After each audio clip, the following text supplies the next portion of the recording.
Muy buenas tardes, amigos del Ágora Popular de la Plaza San Martín. Una vez más, saliendo al aire inmediatamente después de el discurso del presidente Vizcarra y su gabinete, quiero agradecer, como siempre, a nuestro amigo y organizador general, digamos, el comandante del Ágora, el comandante Leonardo Castañeda. Buenas tardes, amigos del Ágora Popular de la Hoy día, como todas las fechas, vamos a analizar el, el discurso, la conferencia del presidente. Y hoy día es importante porque es la tercera o segunda oportunidad, perdón, que el presidente, al parecer, nos sintoniza, escucha nuestro, nuestras conferencias para el pueblo. Y recordarán que vengo insistiendo ya hasta en 3 oportunidades la diferencia entre aislamiento y cuarentena. Y ayer le dije al presidente Vizcarra a través de estos medios que por favor hiciera la ruta de los infectados, que aislamiento no solamente era disminuir la movilidad, que eso sí es la cuarentena, sino que las personas que estaban en casa infectadas, además no se sabía cuáles estaban infectadas por el tipo de pacientes que tenemos, asintomáticos, presintomáticos y sintomáticos, y que era muy probable que los asintomáticos y los presintomáticos estén saliendo a la calle desconociendo su estado de salud, que esa responsabilidad no lo tiene la persona, el sujeto, el peruano de a pie, sino que esa responsabilidad es del Estado, quien a través de sus médicos debería hacer el monitoreo. ¿Recuerdan que dijimos eso? Recuerda que dijimos que en vez de que, disculpen la palabra, el imbécil de Farid Matuk hable de monitorearnos con celulares en los mercados, monitoreen a los enfermos y a las personas que están con ellos. ¿Se acuerdan que dijimos eso? Hoy Vizcarra ha dicho que va a hacer eso. Después de un mes, después de 30 días, a Dios gracias, prefiero tarde a que nunca, el presidente Vizcarra por fin va a trazar la ruta de la enfermedad. Por fin va a trazar la ruta de los virus. ¿Qué va a hacer Vizcarra? Él ha dicho, ¿no? Ahora nos vamos a preocupar porque nos hemos dado cuenta, dice, que los infectados están saliendo a la calle. Nos vamos a preocupar de que el aislamiento, además, esté acompañado con un monitoreo, dice el presidente.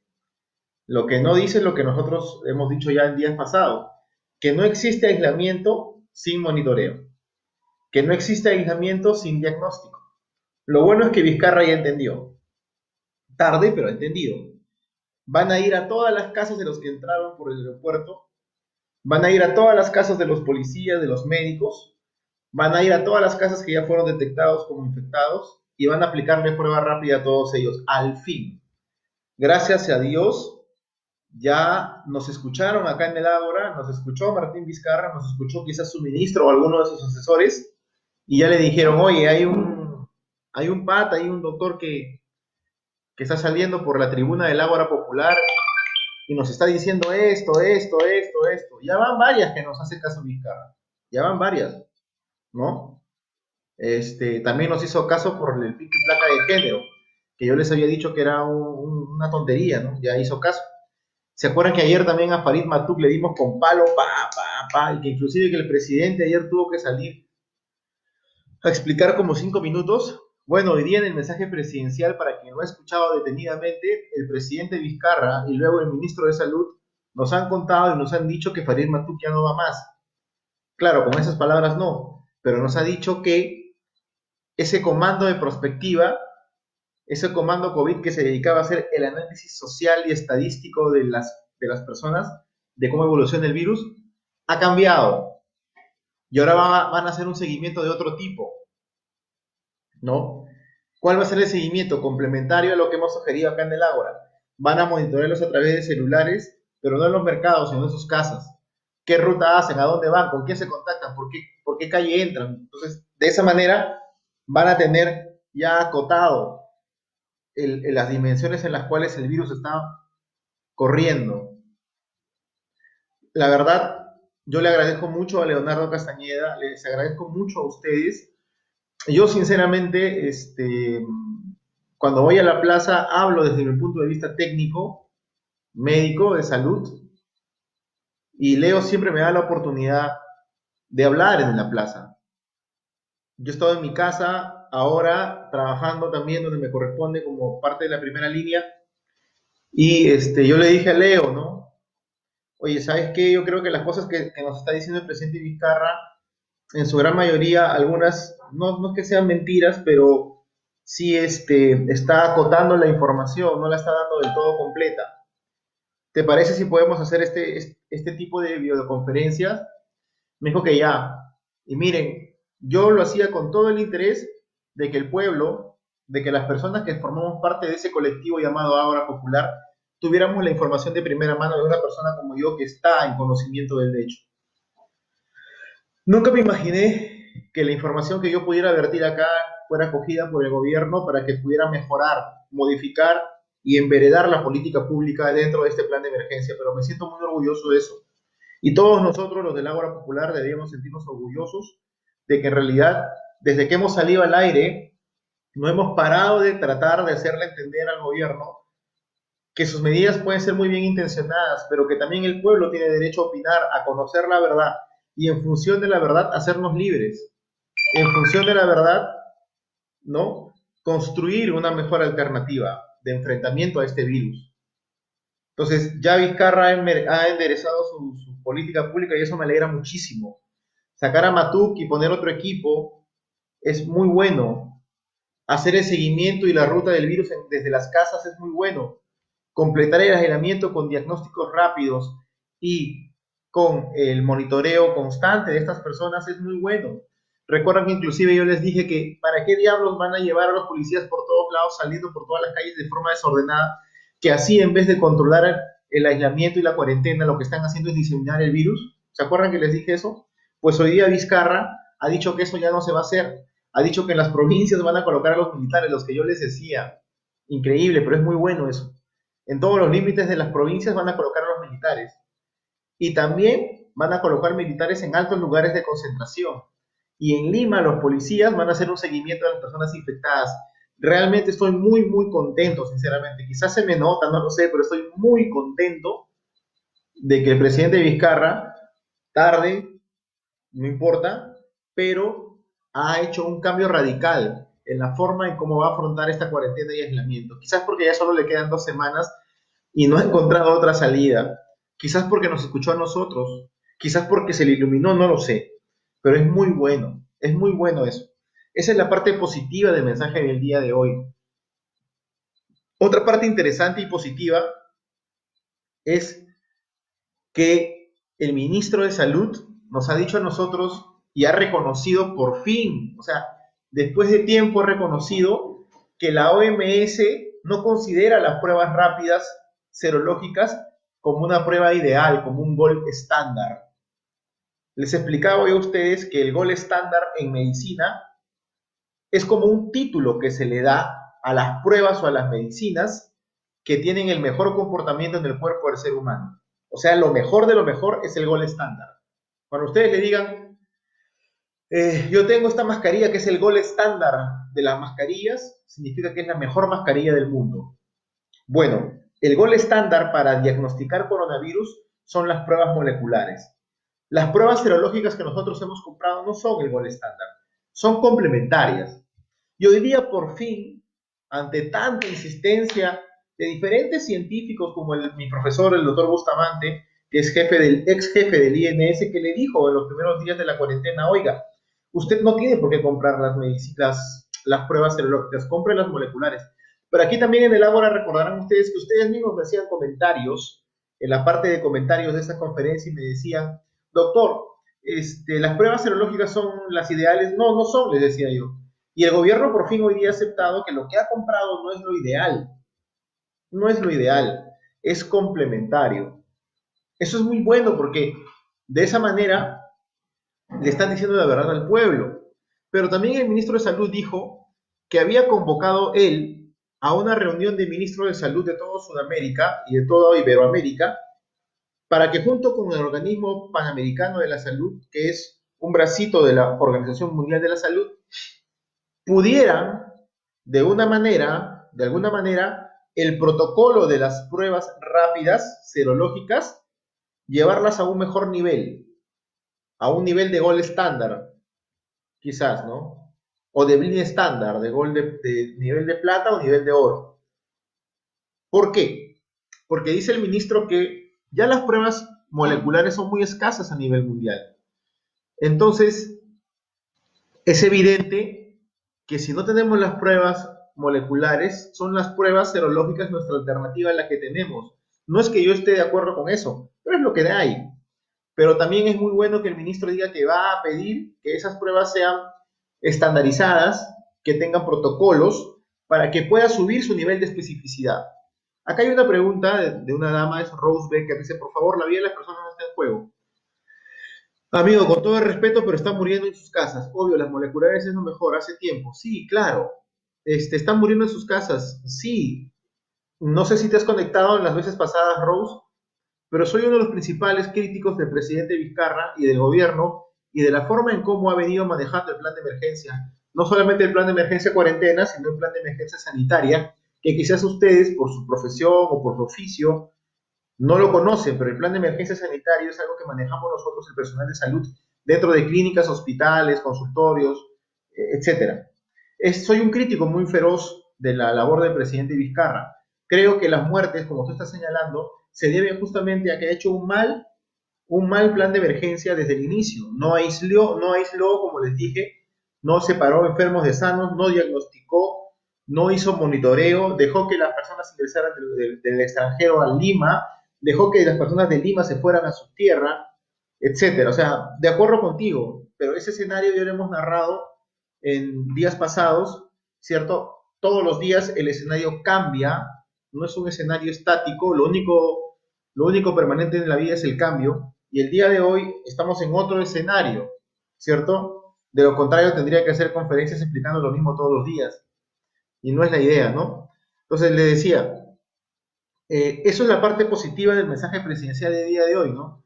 Hay que siempre ver, en los mensajes pasados yo no he encontrado nada positivo, recién en este primer mensaje que he podido encontrar algo positivo, ¿no? Recién. Ahora bien, miren, yo creo firmemente que una de las cosas, a ver acá, buenas tardes, una pregunta, ¿es cierto que el gobierno va a dejar morir a los que ya están graves? Ya, sigue en la misma línea de la pregunta anterior. A ver, le explico algo. Eh, nosotros tenemos una población de 30 millones de personas, más o menos, ¿ok? En este momento, a partir del lunes pasado, se están aplicando 10.000 pruebas diarias. Más o menos vamos aplicando con las pruebas de hoy casi unas 90.000 pruebas. 95.000 pruebas hemos aplicado en total. Desde el inicio de la cuarentena hasta el día de hoy, hemos aplicado aproximadamente unas 95.000 pruebas. 95.000 pruebas. El único país que nos supera en Sudamérica en número de pruebas aplicadas a la población son Brasil y Chile. Son los dos únicos países que nos superan en nivel de pruebas, en cantidad de pruebas aplicadas al pueblo. ¿Ok? Perú aplica más que Argentina, más que Venezuela, más que Bolivia, más que Ecuador, más que Colombia, más que Argentina, no sé si ya lo dije. Solo nos superan en número de pruebas Brasil y Chile. Ahora, hay que sí hacer una aclaración. Las pruebas que está aplicando Chile son en su totalidad pruebas moleculares. En cambio, Brasil, Perú, Argentina y los demás países estamos aplicando un mix. Pruebas moleculares más pruebas serológicas, ¿no? ¿Qué quiero decir con esto? Que Chile aplica más pruebas que nosotros y más pruebas que Brasil, perdón, y menos pruebas que Brasil, pero con mayor especificidad. O sea, que ellos tienen pruebas más específicas, las moleculares. Ahora bien,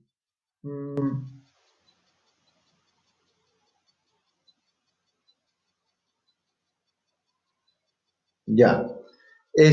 Ahora bien, miren, entonces, si Perú es quien aplica en tercer puesto la cantidad de pruebas en Sudamérica, es obvio que le va a salir más infectados y más hospitalizados.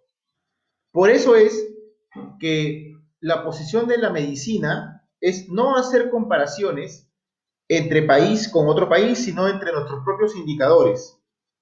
Sin embargo, ante tu pregunta de si el Perú va a dejar morir a la gente, no es que el Perú va a dejar morir a la gente. Lo que sucede es que como todo virus, esto tiene una tasa llamada mortandad y una tasa llamada morbilidad, ¿no? La morbilidad es cuántas personas se enferman por el virus. Y eso tiene una tasa aproximada. Viendo China, Europa, específicamente Italia, Inglaterra, tú vas a ver que esa tasa entre estos países es similar, porque no es el comportamiento de un país, es el comportamiento de un virus. Igual la tasa de mortandad, o sea, cuántas personas mueren de las infectadas por este virus, ¿no? Tú vas a encontrar que en todos los países es similar, porque repito, no es un comportamiento de las personas, es un comportamiento del virus, ¿ok? Eso es tasa de mortandad y tasa de mortalidad. ¿Cuántos enferman y cuántos mueren?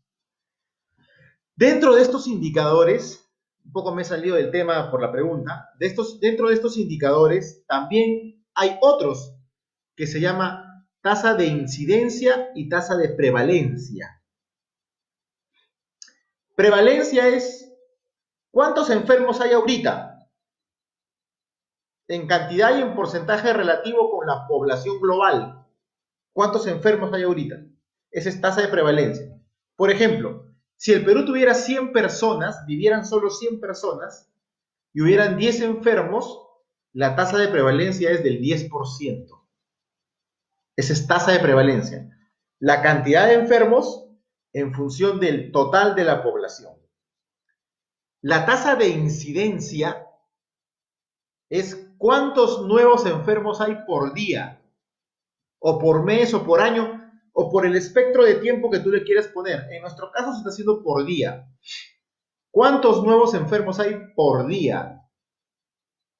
¿Me entiende? Eso es tasa de incidencia, que es distinto a morbilidad y a mortalidad, o mortandad y morbilidad, es distinto.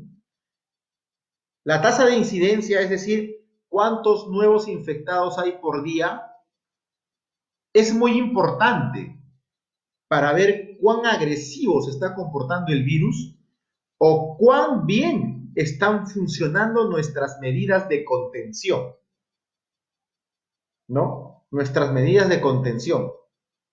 Por ejemplo, hablemos de fútbol, algo sencillo. Si yo pregunto, ¿cuántos goles ha hecho Argentina en el Mundial del 86? Estoy hablando de, digamos, todo el conjunto argentino, ya sea Pasarela, Maradona, Burruchaga, Valdano. ¿Cuántos goles hicieron en el 86 en el Mundial? Estoy hablando de todos los jugadores de Argentina que hicieron los goles en el Mundial. Eso sería algo así como prevalencia. Pero si pregunto cuántos goles hizo Maradona en el Mundial, y peor aún, si pregunto cuántos goles por partido ha hecho, eso es incidencia. Retornando. Morbilidad, ¿cuántas personas enfermas hay por el virus? Mortandad, ¿cuántas personas murieron por el virus?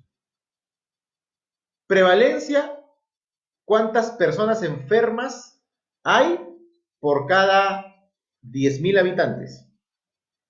Incidencia, ¿cuántos nuevos infectados hay por día? ¿Me entiende? ¿Por qué le he dado estos conceptos a la señorita Rose? Porque cuando tú preguntas ¿cuántas personas va a dejar morir el gobierno? Es una pregunta muy grande.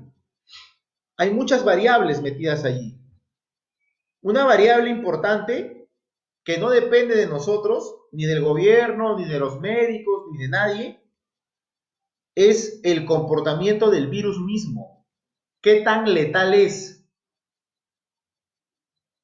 Les decía hace un rato, ¿no?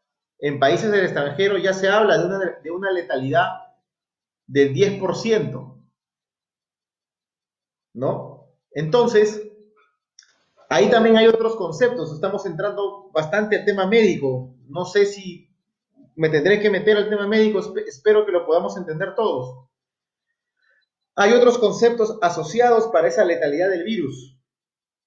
Y les voy a hacer un poco didáctico.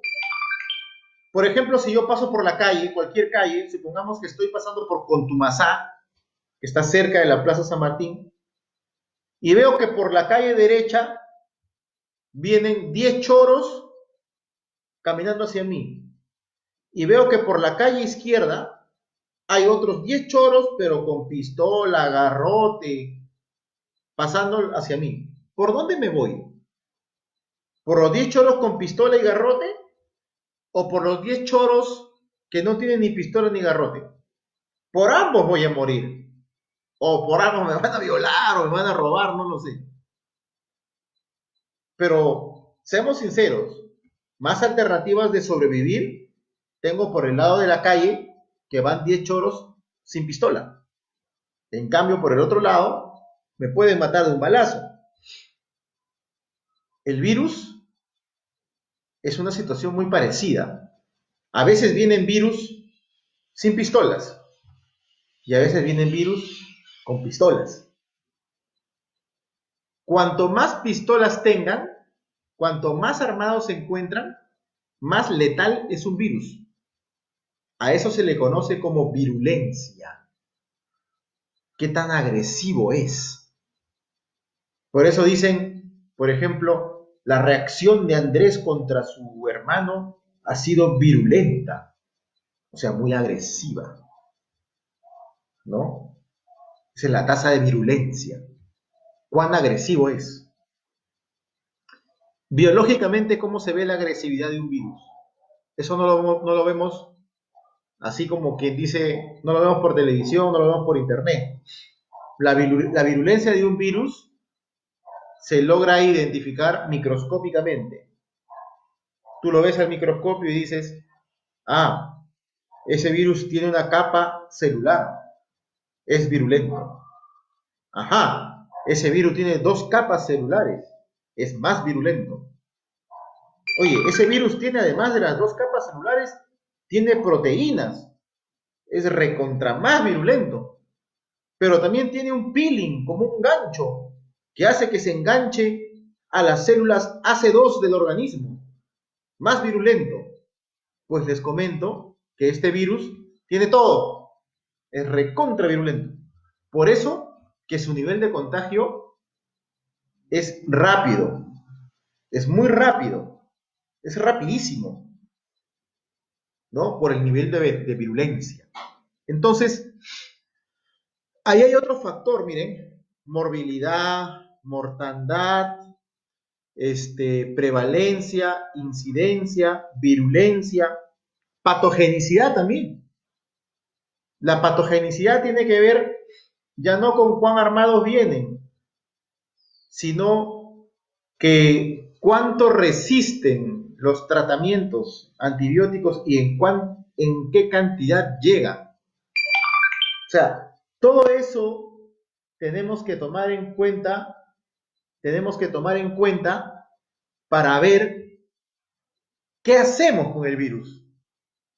Hoy día la conferencia de Vizcarra, o sea, a Leonardo Castañeda, a los miembros del Ágora, le constan que todos estos días lo he venido destruyendo a Vizcarra. Pero el día de hoy sí me ha parecido una conferencia muy saludable. Pero vamos a la pregunta. Entonces, ¿cómo es que van a morir? El ministro dijo, van a morir en las calles, en las casas, en los hospitales, etcétera. ¿Por qué dice eso? Porque él ya estudió la mortalidad, la morbilidad, la prevalencia, la incidencia, la virulencia y la patogenicidad. Él conoce ya el comportamiento del virus. Por eso yo les decía en conferencias pasadas, dudo mucho que el ministro se le escape en las cosas, que no nos las quiera decir es otra cosa. Pero él, como buen médico sanmarquino, igual que yo, conoce, sabe de esto. Entonces, él ya sabe, a ciencia cierta, cuál es el porcentaje mínimo y cuál es el porcentaje máximo de infectados, de hospitalizados, en cama de UCI y muertos. Tontos no son. El gobierno tonto no es. Hará el tonto o nos meterá a nosotros el cuento, pero ellos ya saben ya, ¿no? Por eso es que no nos sueltan de las casas, no nos dejan salir. Por eso metieron la cuarentena. ¿Por qué? Porque se dieron cuenta que el Perú, con su infraestructura que tiene, no iba a resistir. Si tú sabes que en tu familia, como padre de familia, con el dinero que ganas, no puedes poner desayuno, almuerzo, lonche y cena, tiene dos alternativas. O quitas uno de ellos, el lonche, y te quedas con las tres, o le quitas contenido a las otras tres para que el lonche aparezca como sea. Tienes que hacer magia con tu plata. Bueno, Vizcarra le tocó bailar con la más fea. Se encontró con una realidad de salud pública nefasta.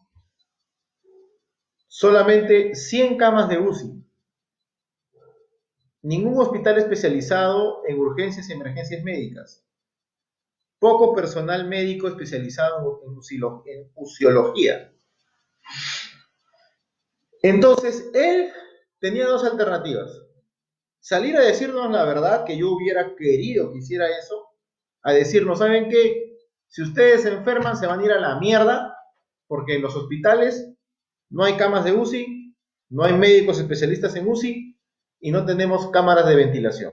Así que al carajo. No hizo eso. Hizo lo que yo creo que estuvo mal. Mintió.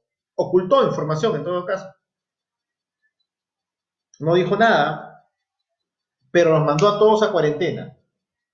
Equivocada también su cuarentena, equivocado su aislamiento. Pero ahora que está corrigiendo, ¿saben por qué está corrigiendo? Porque deben haber ahorita ya llegado o estar acariciando ya el tope de las camas de UCI. En este momento es muy probable que ya no queden o estén prontos a copar todas las camas de UCI. Y si han copado todas las camas de UCI, quiere decir que el siguiente paciente que llega a UCI ya no tiene cama. ¿Cuál es su destino, Rose? La muerte. ¿Qué quiere decir? Que cuando tú o yo llamemos por un amigo o un familiar que tenemos a alguien que está ahorita mal, ¿cuál es su destino? En casa, la muerte. El que vive solo y va a salir a la calle tratando de buscar un patrullero que lo lleve al centro de salud o que lo lleve a un hospital, ¿cuál es su destino? La muerte en la calle. Eso es, Rose. O sea, hace unas conferencias atrás yo les dije eso, ¿no? Yo sé que aquí hay una persona que me ha puesto todo de yo. Es que es verdad, pues, amigo. O sea, en realidad, por acá estaba. eh,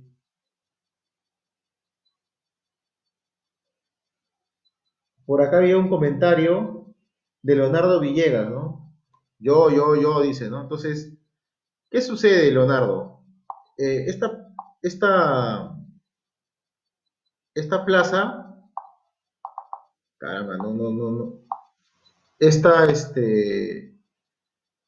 este, este portal, esta plataforma, lo que hace es en realidad traducir al pueblo con ejemplos prácticos qué es lo que está pasando en la actualidad en el país. Si usted no cree, yo le invito a que haga las preguntas del caso, ¿no? O sea, en realidad yo doy ejemplos de fútbol, doy ejemplos de la vida cotidiana, porque sinceramente es la mejor forma de que todos podamos aprender, ¿no? Yo creo que si yo me pongo a hablar en términos técnicos como hace un rato, como hace un rato lo hice, de repente no todos lo van a escuchar, no todos lo van a comprender, ¿no? Entonces, vamos a ir viendo acá una vez. Fabián Salas,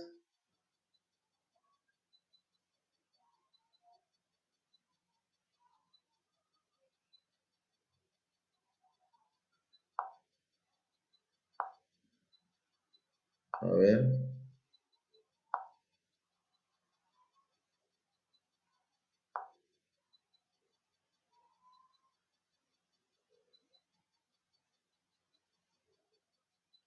La pregunta de Luis Pérez es muy interesante. ¿Es posible que alguien que tenga el virus se cure y nunca se haya dado cuenta? Sí.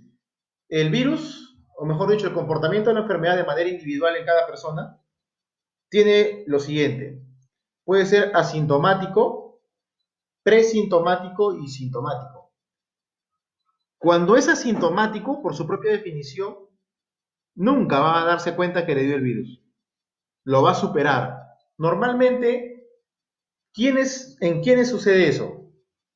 En aquellos que tienen el sistema inmunológico muy fortalecido, una buena nutrición y que su edad no es mayor de 60 años y no tienen otras enfermedades, ¿no? Por ejemplo, en mi caso, yo soy obeso, tengo obesidad. En mi caso no se daría eso, pero en el caso, por ejemplo, de una persona delgada, normotensión, o sea, no tiene hipertensión ni hipotensión, que hace deporte, que se alimenta bien, salió al mercado, tosieron en su rostro, no sabían que era infectado, nunca le dio los síntomas y no le pasa nada, pero sí puede infectar a otras personas. Esa es la pregunta interesante de Luis Pérez. O sea, nunca se enteró, pero sí puede infectar. Dice, la conexión es mala, peor el orador. Bueno, chao.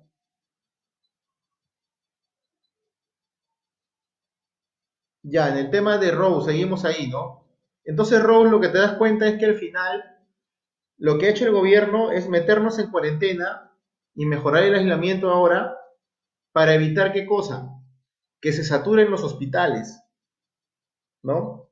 Que la cantidad de gente que llegue a hospitalización sea la menos posible, que la cantidad de gente hospitalizada vaya a UCI sea también la menos posible, de forma tal que no saturen la infraestructura en salud que es deficiente.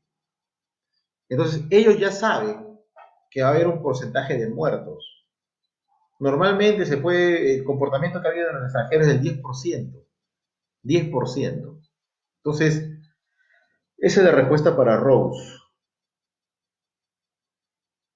Ah, acá habla Fabián de que soy un estafador. Bueno, no sé cuándo lo habrá estafado el señor.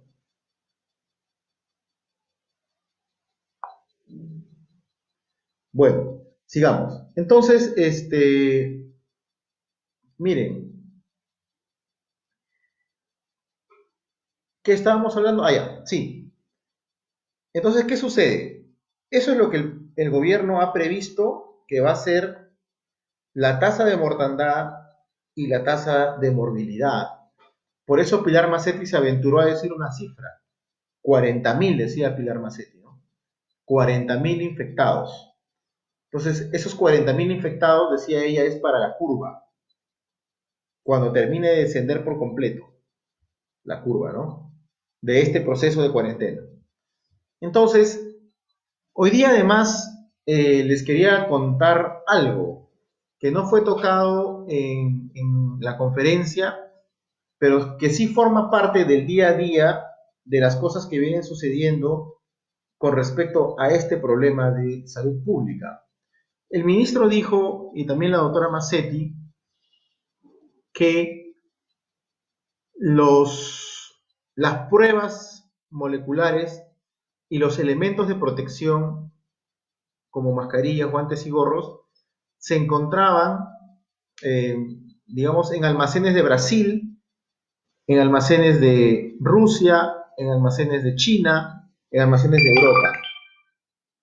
Entonces, y decía que estos elementos de protección, estas pruebas no podían salir, que las habían retenido.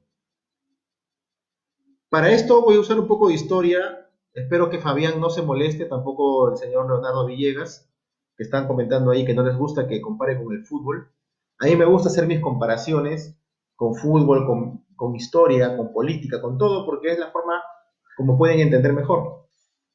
En la época colonial, cuando los imperios más fuertes eran España, Francia, Portugal e Inglaterra, Holanda también un poco, en esas épocas recordarán ustedes que los españoles llevaban la plata de Potosí a través del puerto del Callao, el oro del Perú a través del puerto del Callao y también las riquezas de México a partir del puerto de Veracruz, me parece. Y atravesaban el Pacífico, el Atlántico y llegaban a España. Pero a Inglaterra no le tocó, de acuerdo al tratado que hubo con el Papa, no le tocó una buena tajada del nuevo mundo. Le tocó una tajadita. Lo mismo a Portugal, no le tocó un tajadón, le tocó una tajadita en Brasil. En cambio a España le tocó su tremendo tajadón. Entonces los ingleses y los portugueses y los holandeses se dieron cuenta de que España traficaba entre sus colonias y su capital mucha riqueza en oro, plata, piedras preciosas, madera, comida, etcétera. Y en ese proceso España iba creciendo, creciendo, creciendo. Pero ya Inglaterra había alcanzado un nivel de madurez importante a nivel industrial y necesitaba mucha de esa materia prima que llegaba a España. Además que necesitaba el oro y la plata para poder acuñar su moneda, que en comparación con la velocidad de sus empresas no crecía tanto. ¿Qué hizo?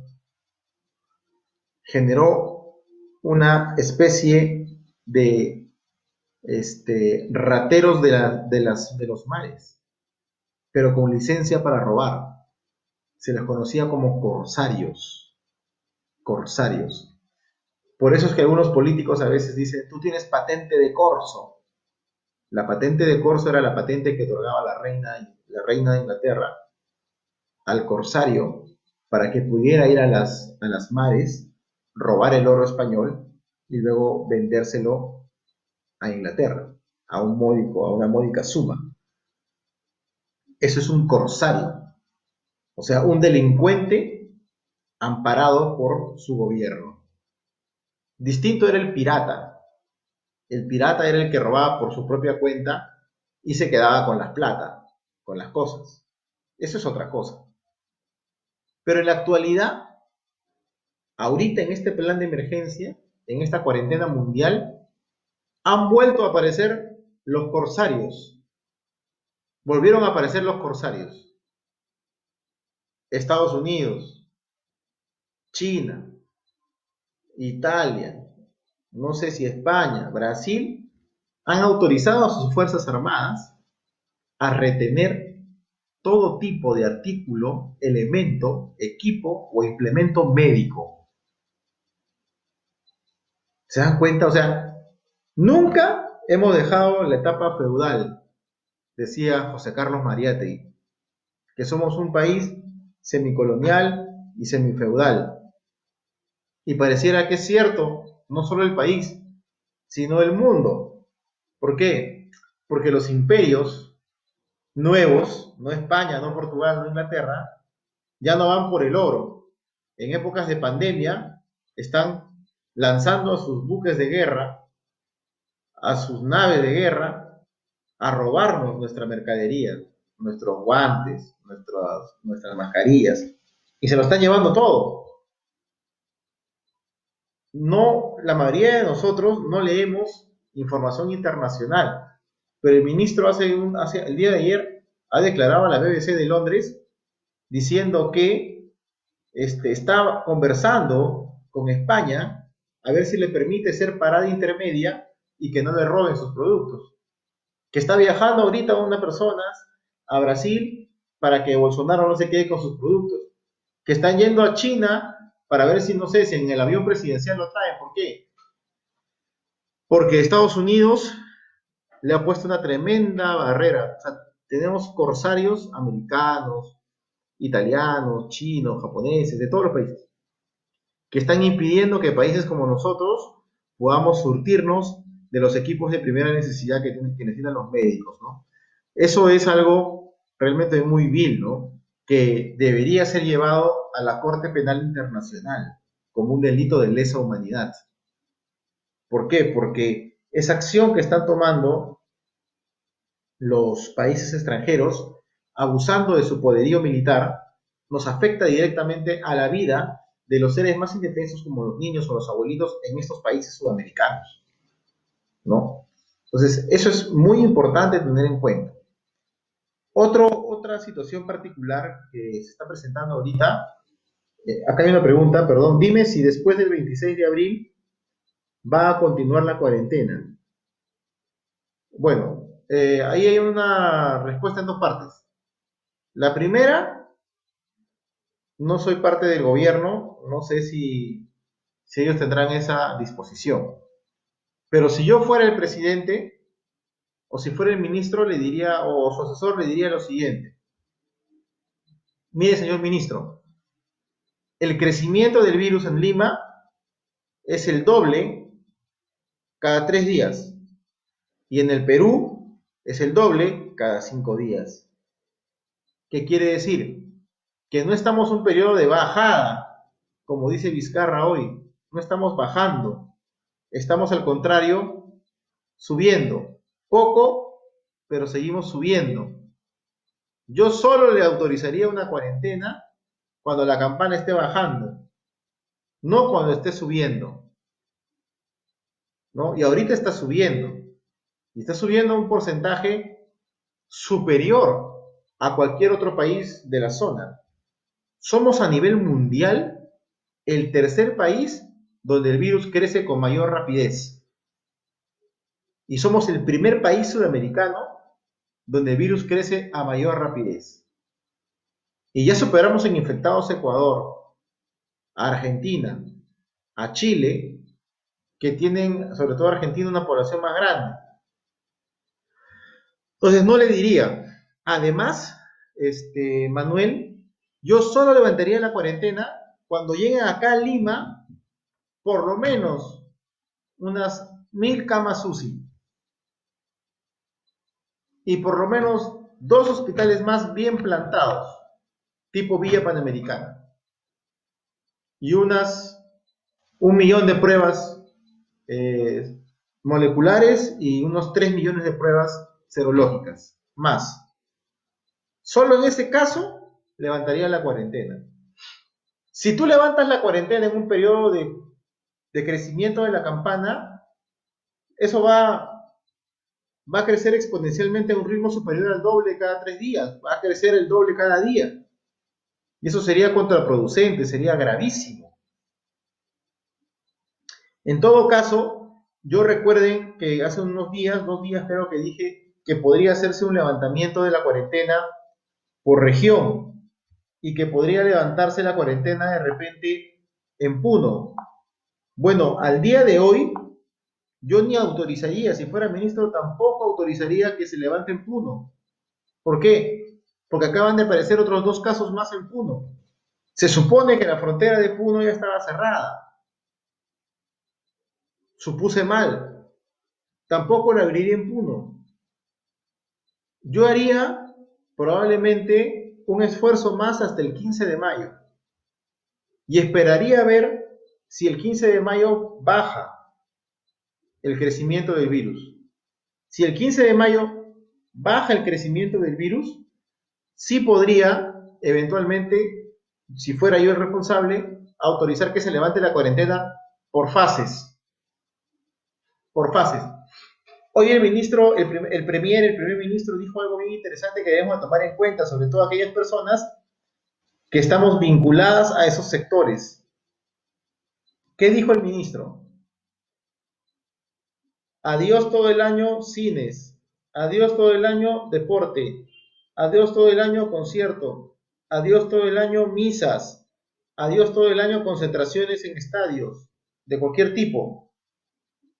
Si el ministro te está diciendo eso y te ha dicho, es más, otra cosa, por eso te digo que hoy día, por eso que ha sido un buen día donde se han dicho varias cosas interesantes.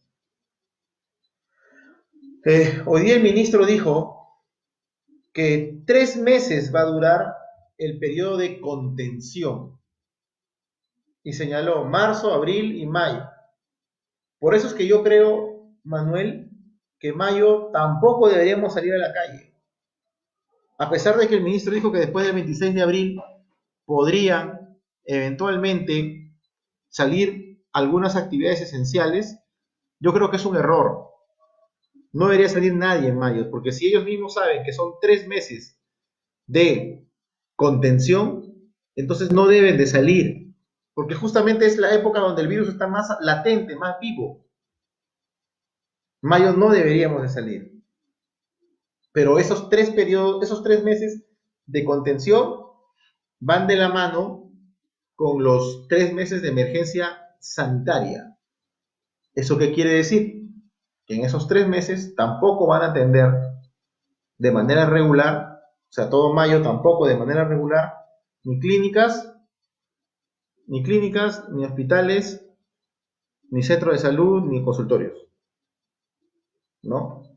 Entonces, pienso que todo mayo tampoco deberíamos salir, Manuel Rojas. Ahora, esto de suspender todas las actividades durante todo el año, actividades sociales, me parece muy pertinente, muy prudente. No podemos bajar la guardia. La etapa de contención acaba en mayo, pero la etapa de meseta continúa hasta diciembre. ¿Qué quiere decir? Que hasta diciembre cae la campana, pero de repente en septiembre sube, baja en octubre, sube en diciembre y así. O sea, nunca vamos a librarnos del virus hasta que encontremos la vacuna o las medicinas. Yo creo más factible la medicina que la vacuna. O sea, no vamos a encontrar una vida tal como era antes de entrar en cuarentena. Hasta diciembre nos va a acompañar la latencia del virus, la etapa latente, donde hay menos contagio, pero sigue habiendo el virus, donde inclusive el peligro ya no es más contagiados, sino el peligro es que el virus mute. Hoy día el presidente Vizcarra también dijo algo bien interesante. Dijo que ya científicos peruanos habían descubierto el genoma del virus. Claro, el genoma del virus que llegó a Perú, uno de los que llegó a Perú, uno de los genomas que llegó a Perú. ¿Por qué a Perú? Es probable que haya llegado más de un genoma.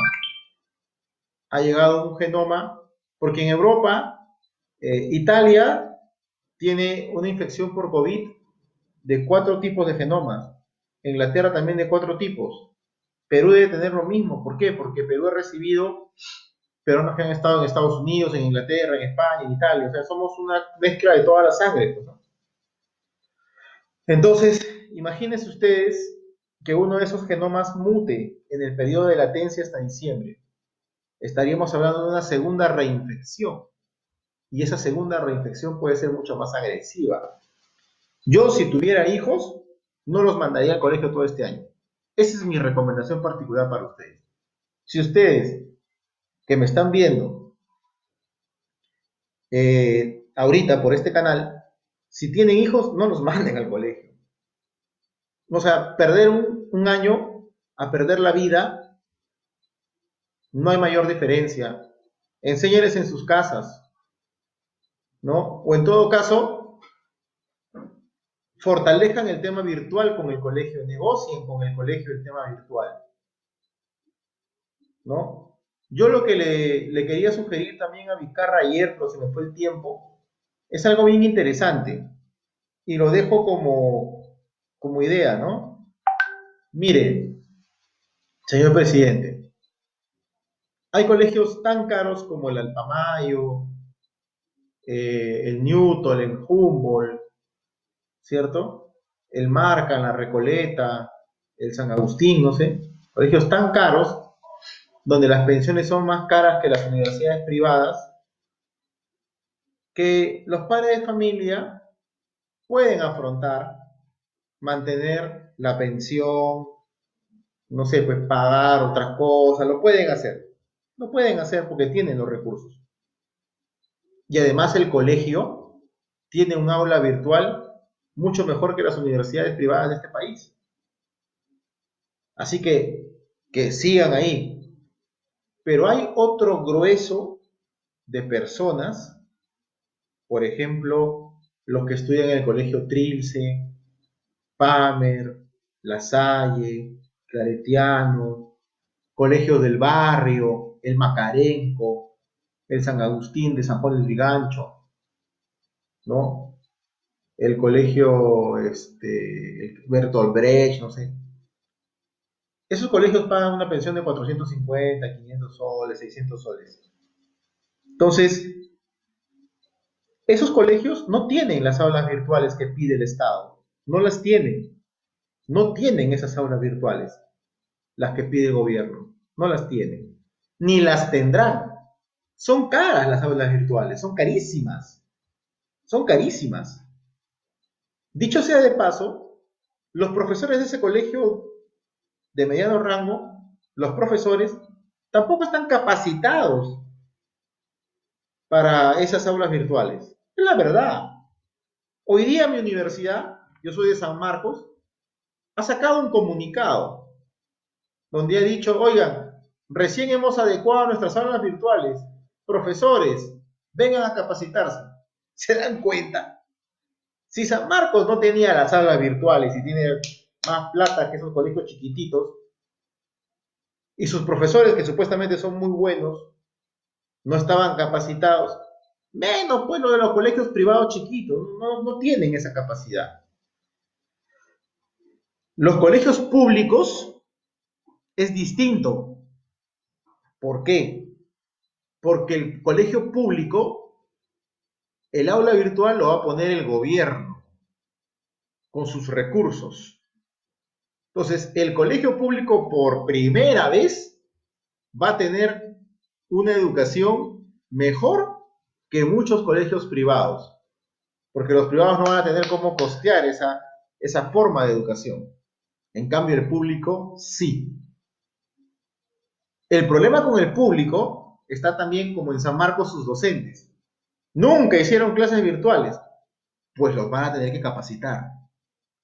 Pero yo le sugiero algo, presidente Vizcarra, ministro de Educación Martín Benavides Abanto, Carlos Martín, egresado del colegio, me parece que tú eres del Marca, tú has sido pitucón, Martín. Te recomiendo algo, una idea fácil, ¿ah? A todos los estudiantes de colegios privados pequeños, pásalos al sistema público, a todos sin excepción. ¿Por qué?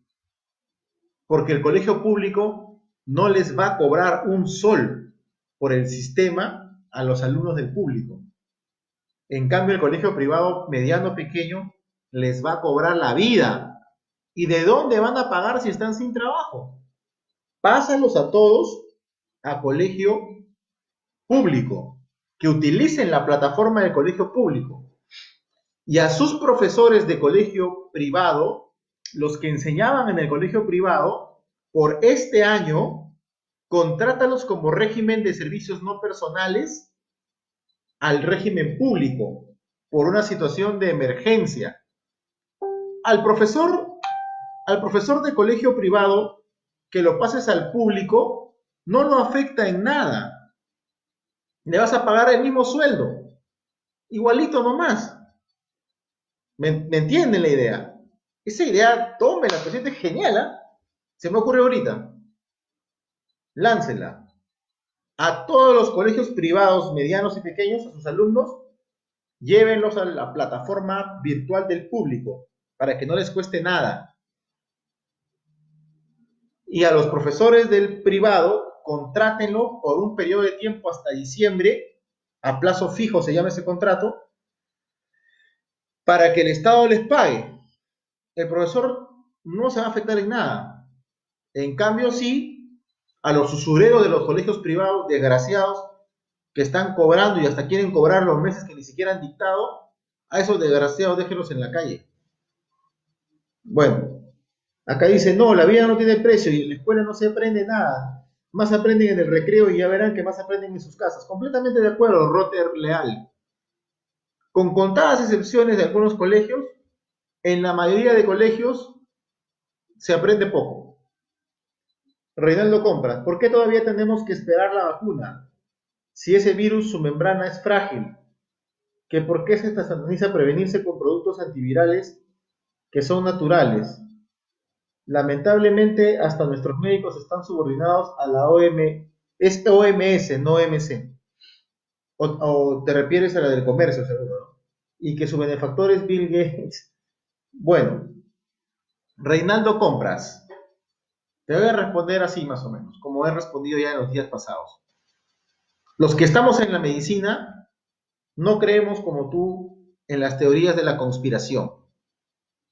Las teorías de la conspiración son bonitas, son atractivas, cuando las cuentas se sienten agradables, creíbles, y siempre se coloca al malo y al bueno, y casi siempre el bueno somos nosotros. Pero la medicina no funciona así, Reinaldo. La medicina funciona por investigación, y por investigación seria. Investigación que es producida en centros de investigación, en universidades, y que es publicada en revistas serias que están indexadas. De lo contrario, es información que no nos sirve de nada. Cuando tú hablas de la membrana, y ahí vamos a entrar un poco a medicina, cuando alguien habla de la membrana del virus, hay que entender primero qué cosa es una membrana. Bueno, vamos a entrar un poco de medicina, no haga la redundancia. Miren, supongamos que mi mano, que está a la altura de mi nariz, es una membrana. Todo lo que está acá está afuera. Y todo lo que está acá, ¿no? Aquí, está adentro, ¿no? Para hacerme una ayuda más fácil. Lo que está aquí está adentro y lo que está acá está afuera. Para que un organismo, virus, bacteria, parásito, protozoo o el mismo ser humano pueda vivir, tiene que haber esto.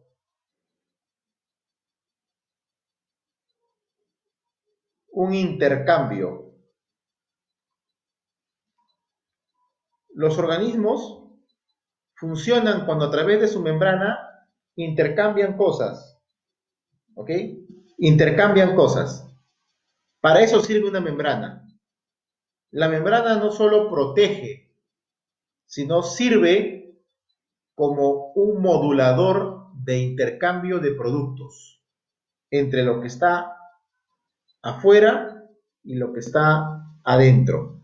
Un intercambio de productos. La membrana modula un intercambio de productos. ¿Ok? Entonces, la membrana recibe órdenes del núcleo de la célula o del núcleo del organismo y le dice a este sí y a este no. Es decir, que la mayoría de las membranas, por no decir todas, son selectivas. Selectivas. Seleccionan quién entra y quién sale de adentro hacia afuera, de afuera hacia adentro. Las membranas son selectivas. ¿Y en qué basan su selección? ¿no? Y esto en alguna medida lo explicó una doctora, colega, amiga sanmarquina también, que me parece, en la plaza, una señora ya de edad avanzada. Lo explicó, bien interesante, ¿no? Decía que esa selectividad está demostrado ahora que tiene que ver con la carga iónica. Sí, es verdad. No está demostrado ahora, ya viene de hace muchos años. De hace muchos años, las estructuras que entran y salen de la membrana tienen que ver con su carga iónica, pero también tienen que ver con su número de proteínas y también tienen que ver con que si son solubles o no en grasa, porque la mayor cantidad de membranas son de grasa, fosfolípidos, ¿no? Grasa. Entonces, ¿qué pasa cuando tú quieres, cuando tú comes algo? Por ejemplo, yo me tomo mi agua de mashua, o me como mi granadillo, o me como mi plátano. El plátano, por ejemplo, que tiene potasio, ¿no? No es que yo estoy comiendo potasio, yo estoy comiendo un plátano que contiene potasio. Si yo chacho hoja de coca, no estoy comiendo calcio puro. Lo que estoy chachando es la hoja de coca que contiene calcio, ¿verdad? Si yo como lentejitas, no estoy comiendo puro fierro, estoy comiendo lentejitas que contienen fierro. ¿Por qué le digo esto? Porque la comida que uno va a ir deglutiendo se transforma conforme avanza y se profundiza en el organismo. Acá es lentejas en mi boca y yo le hago, lo mastico, le hago el bolo, el famoso bolo alimenticio, y mi saliva tiene una enzima que se llama la alfa amilasa salival, que lo cubre y lo rodea todo el bolo y lo va desagregando en estructuras más finas a nivel molecular. Luego pasa por mi tracto digestivo y hay un movimiento como la bella genio, que se llama peristaltismo. Ese movimiento llamado peristaltismo golpea al bolo y lo sigue destruyendo, como un molino. ¡Pah! Llega al estómago y en el fondo del estómago hay células que producen ácidos y los ácidos terminan por descomponer completamente a la comida y luego se van al hígado una parte y la transforma en biomoléculas y esas biomoléculas son llevadas unas a la sangre, otras a la linfa y otras al riñón para ser excretadas o a los intestinos para que se excreten. ¿Qué quiero decir? Que tú te puedes comer 1 kilo de lentejas, pero por nada del mundo se te ocurre pensar que ese kilo de lentejas va a ser 1 kilo de fierro, ni siquiera 100 kilos, ni siquiera 100 gramos, ¿no? Va a ser menos. Entonces, cuando tú comes algo, no estás comiendo su principio activo, estás comiendo ese algo. Luego el cuerpo lo procesa y de todo lo que has comido queda poquitito como principio activo. Por eso es que el ser humano inteligentemente creó las medicinas. Cuando alguien tiene anemia, le dicen come lentejas, sí, pero cuando la anemia es grave, le dan su tabletita de fierro, el fenormín, ¿no? ¿Y qué tiene esa tabletita de hierro? De fierro. Tiene eso, tiene fierro. ¿Y qué hace? Entra por todo ese proceso, alfa amilasa, no, ya no, ya. Pum, cae y se convierte todo eso en fierro. Todo. Y ingresa de forma directa. Distinto a lo que es comerte lentejas que comer una pastilla de fenormín. Completamente distinto. ¿Me entienden? Ahí hay una distinción. La otra distinción es que las membranas celulares que diferencian lo que está dentro de lo que está afuera, cuando llega el fierro, producto de la lenteja, no llega solo, llega acompañado con un montón de cosas. Y la membrana solo deja pasar lo que llega solo. Por eso es que cuando tú te tomas una pastillita de fierro, es mejor que 2 cucharas de lentejas. Ese es el principio de las medicinas. Por eso cuando me preguntan, ¿cierto? Que el tema de las membranas, todo eso, esa es teoría de la conspiración, amigo.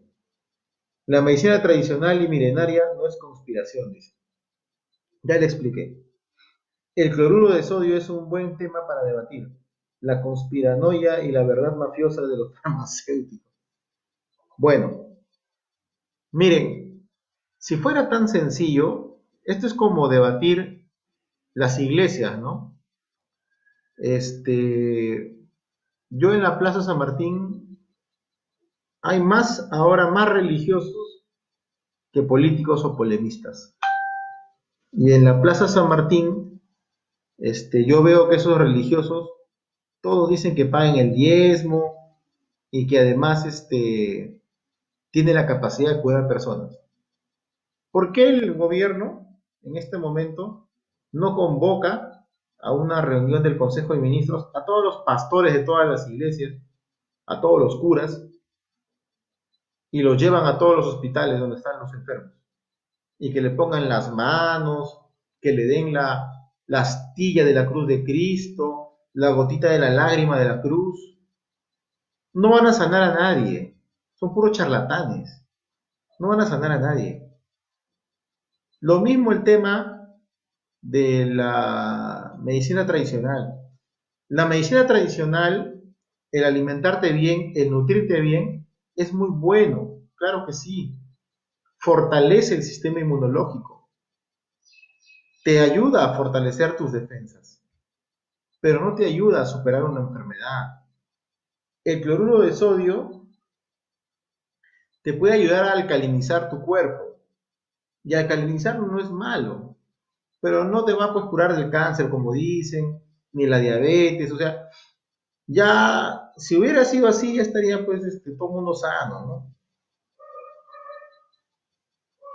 ¿Qué más hay? Bueno, ya llegamos a la hora y 7 minutos, como se habrán dado cuenta, mi garganta un poco me fastidia, espero no sea del coronavirus, como estoy expuesto, entonces podría tratarse de eso, no creo, porque ya pasaron más de 14 días que me hemos fastidiado con la garganta.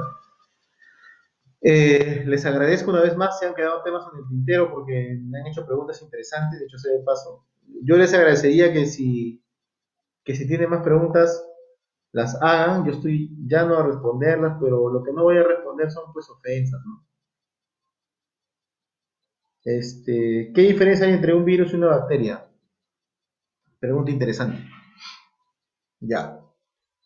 El virus tiene ARN, la bacteria tiene ARN y ADN. El virus no es un organismo vivo, la bacteria es un organismo vivo. El virus no se puede reproducir por sí solo, la bacteria sí se puede reproducir por sí solo. El virus para hacer su metabolismo necesita de un hospedero, la bacteria no. ¿Ya? Entonces, eso. Ahora, en cuanto a enfermedades, si la pregunta es en cuanto a la diferencia patológica, ya, eso es más interesante, ¿eh? No sé si eso es, pero lo primero te he respondido ya, la diferencia en las estructuras de ambos. Pero si la diferencia me la haces a nivel, me quieres hacer la pregunta a nivel patológico, ahí hay cosas más bonitas. Por ejemplo, la velocidad de infección de una bacteria es más lenta. La velocidad de infección de un virus es mucho más rápido. El tiempo de vida de una bacteria es más larga. El tiempo de vida de un virus es cortísimo, es 14 días. Ahora, ustedes se preguntarán, pucha, pero si es corto, entonces ¿por qué no se muere? Porque va saltando de humano en humano, buscando. Es oportunista. Busca, busca, busca, busca. ¿No? Entonces, por eso es, por ejemplo, el herpes, ¿no? El herpes te sale ahora y no hay cura para el herpes. Te pones aciclovir, ¿no? y esperas que pase con el tiempo, pero no es mortífero, ¿no? Pero te da la bacteria de la sinusitis y sí puede ser mortífera, ¿no? Entonces, el virus es más agresivo que la bacteria, pero la bacteria muere más rápido que el virus. En cuanto a los respiradores que están haciendo en Perú, son tan eficaces, es que los hechos por los países poderosos me da pena pensar sinceramente que no son buenos. Ana Cecilia Guardián, yo te voy a decir algo muy interesante. Este, el Perú es un país que tiene gobernantes, y perdónenme la palabra, hijos de puta. No puedo incluir del todo a este presidente porque la verdad es que le ha tocado cosas negativísimas, pero todo lo que le han dejado el gobierno de este señor son unos hijos de puta. ¿Y sabes por qué? Porque, mira, hay empresas pequeñas, ni siquiera empresas grandes. Hay empresas pequeñas que pueden producir mascarillas N95, ¿m? Que puede producir mascarillas N95. Entonces, ¿cómo así? En Gamarra ustedes pueden ver, ¿no? Que hay empresas que le dan polos y servicios. La pregunta de Rose es, me llamo Andrés. Andrés es mi nombre. La pregunta, perdón, estas empresas de Gamarra, ¿cierto? Por ejemplo, producen camisas, bermudas, pantalones, shorts, polos, BVDs, ropa íntima, ropa interior, para empresas más grandes, para Topitop, para Zara. Y también producen para el extranjero. Por ejemplo, un país que recibía bastante ropa de Gamarra era Venezuela, recordarán. Entonces, si ellos tienen la capacidad para construir, para hacer ropa de diferentes telas, materiales, algodón, polipima, sintético, etcétera, ¿ustedes no creen sinceramente que tienen la capacidad para hacer trajes especiales? ¿Cuál es la diferencia? El material, nada más. Pero sí lo pueden hacer todo tipo de traje especial, mascarilla, gorro, traje, botas, delantales, lo pueden hacer. Campos de mayo, campos fenestrados, que son necesarias en los hospitales.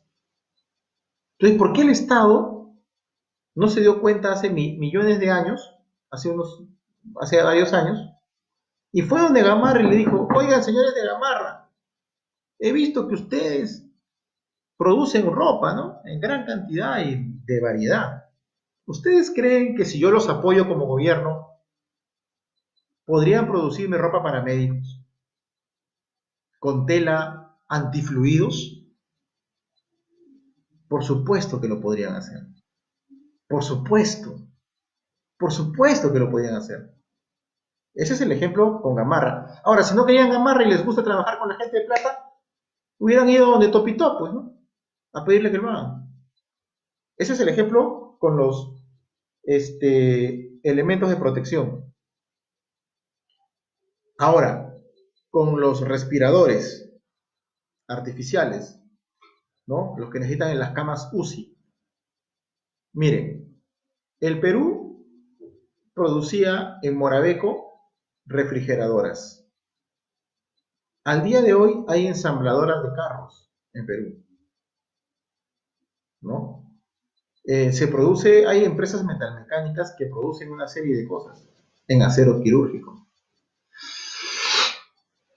Eh, el Perú puede producir, evidentemente, esos respiradores artificiales, pero que el día de hoy alguien venga a decirme que ayer no tenía ni el prototipo siquiera de respirador y hoy día lo empezaron a construir, eso es una mentira. Eso es una mentira. Eh, ¿Quién me preguntó esto? Señorita Anne Cecilia Guardián. Eso es una mentira, ¿no? O sea, es como que tú, yo estoy haciendo mi conferencia y tú me dices, oye, ¿puedes hacerme una computadora en tu casa? No puedes, o sea, nunca hicieron un prototipo, nada, y van a venir a decirme a mí que lo van a hacer a la noche a la mañana, no sé, eso es cuento. Me llamo Andrés Rose. Raúl SS. ¿Es cierto que personas que sanaron del COVID crean ciertos anticuerpos que los vuelven más resistentes? Sí. Cuando una enfermedad te da, no es que el cuerpo se queda sin hacer nada, ¿no? Cuando una enfermedad nos da, el cuerpo reacciona. Ayer les di un ejemplo que decía, por ejemplo, mi dedo, ¿no? Si una enfermedad llega a la punta de mi dedo, mi sistema de defensa se da cuenta y dice, oye, a la punta del dedo de Andrés ha llegado una infección. ¿Quién será?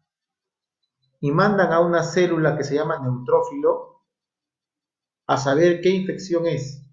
El neutrófilo llega aquí como un espía, mira y regresa a mi sistema central de defensas y nos dice, oye, por si acaso está entrando una infección a la garganta, ¿eh?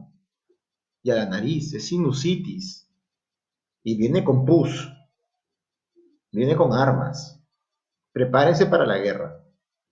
Entonces el sistema de defensas se prepara para la guerra y activa todas sus células de defensa, los linfocitos, los eosinófilos, los basófilos, pero ellos van con balas. ¿Qué son las balas? Los anticuerpos. Y cuando llegan al lugar se mechan y destruyen a la enfermedad. Eso pasa en cualquier enfermedad, bacteriana, de virus, parasitaria, etc. Pero hay dos requisitos que tienes que cumplir para generar esos anticuerpos que tú hablas. ¿Cuáles son esos requisitos? Que tu sistema de defensas sea muy fuerte para que reaccione rápido y bien. Supera la enfermedad y tu cuerpo, medio alicaído, se va a fortalecer y tus defensas ya tienen la marca y el tipo de bala que necesitan, o sea, ya tienen los anticuerpos para destruir ese virus. ¿Me entiendes? Eso sí es posible. Ahora, ¿qué se tiene que hacer? Sacarle una muestra de sangre de esas personas, no a una, pues a varias, separar el plasma de los elementos formes y a partir de eso extraer los anticuerpos y probarlo en unas placas Petri con tejido artificial a ver si funcionan con el virus. ¿Por qué? Porque normalmente el cuerpo que ha producido anticuerpos, ¿cierto? Los produce en su contexto. Habría que ver si eso funciona en otro contexto.